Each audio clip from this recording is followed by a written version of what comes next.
Naam, kunazo shule kadhaa na hususan katika kaunti ya Makueni ambazo kufikia sasa hazina rekodi ya mwanafunzi hata mmoja aliyesajiliwa kujiunga na gredi ya 10.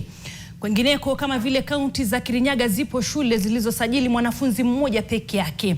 Wengi wanajiuliza, je, tatizo li wapi? Fahamu pia kwamba leo ndio siku ya mwisho wanafunzi wa gredi ya 10 kuripoti shuleni, ila Wizara ya Elimu inasema zaidi ya wanafunzi 200,000 bado hawajajiunga na gredi ya 10. Susan Waweru anatupa tathmini ya kina. Ndoto za wanafunzi zaidi ya 200,000 ziko katika hatari ya kukatizwa. Wanafunzi hao bado hawajajiunga na gredi ya 10 licha ya serikali kutoa muda wa ziada wa wiki moja ili kuhakikisha kila mwanafunzi anaripoti katika shule aliyochagua.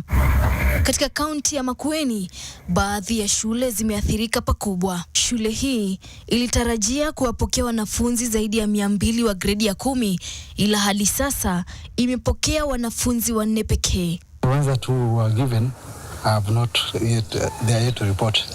Initially we were given around 228, but they requested for transfer out of 228, now we have 76. Aidha, shule kadhaa katika kaunti hiyo bado hazijapokea hata mwanafunzi mmoja. Miongoni mwao ni shule za upili za Mutembuku, Kalawa, Mbaa, Iviani, Kathulumbi, Mwangeni, Kakili na zinginezo. Katika kaunti ya Kirinyaga, hali ni ile ile. Shule ya upili ya Kithiriti imepokea wanafunzi 2 pekee, huku mwalimu mkuu akieleza kuwa juhudi za kampeni na kuhamasisha wazazi hazikufua dafu. Kaunti ya Kajiado nayo imetikiswa na hali hii, viongozi wakieleza kuwa takriban 75% ya wanafunzi wa gredi ya 10 bado wamesalia nyumbani. Viongozi hao sasa wanaitaka Wizara ya Elimu kuchukua hatua za dharura, ikiwemo kuruhusu shule kuwapokea wanafunzi moja kwa moja. Yangu ni kuhimiza tu wizara wasikue na mambo ya kusumbua wazazi. Kama wanataka transition, watoto waende kwa shule, wafanye hesabu ya watoto wakiwa kwa shule. Hakuna mzazi amekataa kupeleka. Lakini kwa sababu gani hawaendi? Wanaitishwa pesa kwa sababu hakuna capitation kwa shule. Wazazi nao wamelalamikia mzigo wa kifedha. Sina hata shilingi ya kumuingiza kwa shule. Hata results sijachukua. Jua hata sasa nitachukua nifanye naye nini? Nilimwambia Januari by February Mungu akinisaidia ataingia, lakini sasa Februari ndio tunaingia.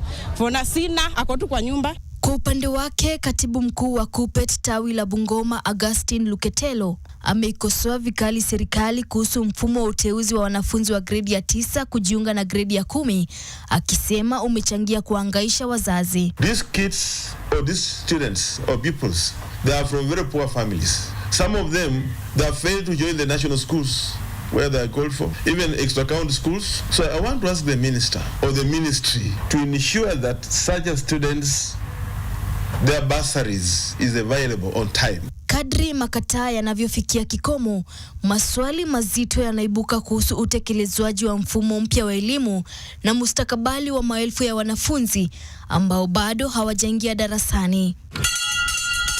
Susan Waweru, NTV.